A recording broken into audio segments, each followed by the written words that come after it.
Et de l'islam politique en Algérie, on continue à en parler avec Kamel Mansari. Bonsoir, vous êtes directeur de la publication du Jeune Indépendant. Que reste-t-il de la mouvance islamiste aujourd'hui en Algérie ? Vous savez, maintenant, la tendance islamique en Algérie, il n'y a aucun parti politique en Algérie qui dit d'obédience islamiste. Pourquoi? Pour la simple et unique raison qu'il y a eu une constitution en 1996 qui interdit, qui prohibe tout parti politique d'obédience islamiste. Donc ça a été clair, même les partis qui se proclamaient ou se revendiquaient de l'islamisme ont dû changer même la dénomination de leur parti. Je fais référence au MSP qui disait qu'il était islamiste. Donc tout parti né ou se proclamant porteur d'un message ou d'un discours religieux islamique est banni en Algérie, est interdit par la loi, confirmé aussi durant la Constitution de 2020.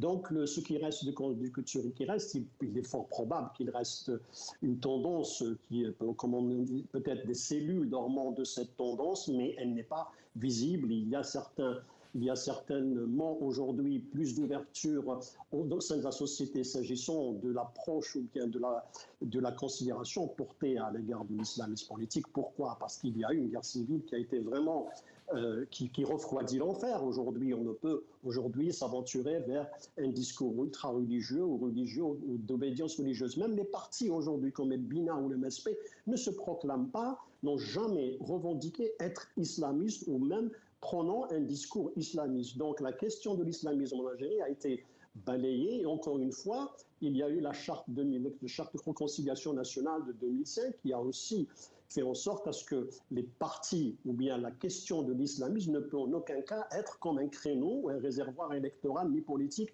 pour n'importe quel parti ou personnalité. Donc nous ne sommes plus dans cette configuration parce que la configuration, le fils est né dans des circonstances particulières, ces circonstances qui ont présidé à son émergence sont un contexte national qui était par le parti unique, et puis il y a eu ce qu'on appelle la sahwa, c'est-à-dire qu'il y a eu un foisonnement de prêches et donc qui ont conduit les Algériens à se réfugier dans l'islam parce que le parti unique, le socialisme, n'avait rien apporté à la société. C'était plus, disons-le, donc à cette époque-là, c'était un vent de sanction contre le pouvoir en place, c'est-à-dire le FLN qui dominait la scène politique.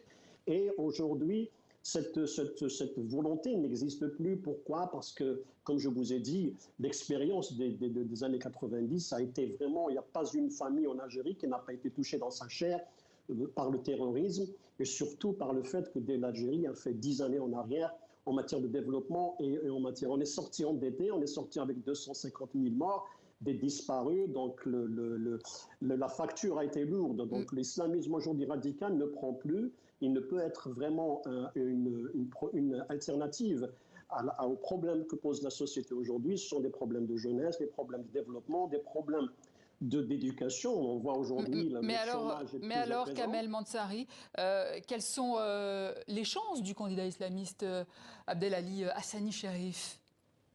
Hassani ne se proclame pas, il faudrait bien préciser qu'il n'a jamais proclamé qu'il était islamiste. Attention, donc il est conservateur. Nous avons trois tendances dans ces élections, conservateurs, nous avons les nationalistes et nous avons le courant baptisé démocrate. Lui n'a jamais prôné un discours religieux, encore moins les cadres du parti du Hamas n'ont jamais prôné un discours religieux. Il ne se proclame pas de l'islamisme similaire à celui qui a eu le fils. D'ailleurs, le Hamas ou le MSP s'est toujours pris ses distances par rapport au discours religieux du fils. D'ailleurs, le MSP lui-même a été victime de la violence religieuse dont le plus important a été les leaders du parti ont été victimes des actes terroristes les plus abjects. Donc aujourd'hui, le MSP ne s'est jamais revendiqué. D'ailleurs, le parti a participé aux élections de 1995 en 1995 présidentielles justement pour mettre fin ou bien contrecarrer la tendance de l'époque qui était celle prônée par les ultra-radicaux, les groupes terroristes qui voulaient que le vote signifiait soit le vote ou le cercueil. Donc, mais alors, le candidat Abdelali Hassani Cherif a-t-il des chances quand même de remporter ce scrutin?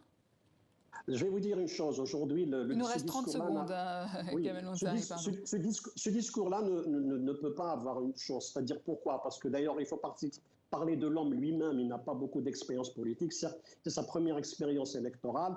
Donc, il est par rapport, je dirais, il faut être objectif, par rapport à Tebboune, c'est pratiquement peu de chances qu'il puisse soit être une alternative et encore moins avoir un bon résultat. Donc, nous attendons à ce que ce soit dimanche, lorsque la proclamation des élections, que Tebboune remportera les élections à coup sûr. Merci Kamel Mantzari. Je rappelle que vous êtes directeur de la publication du Jeune Indépendant.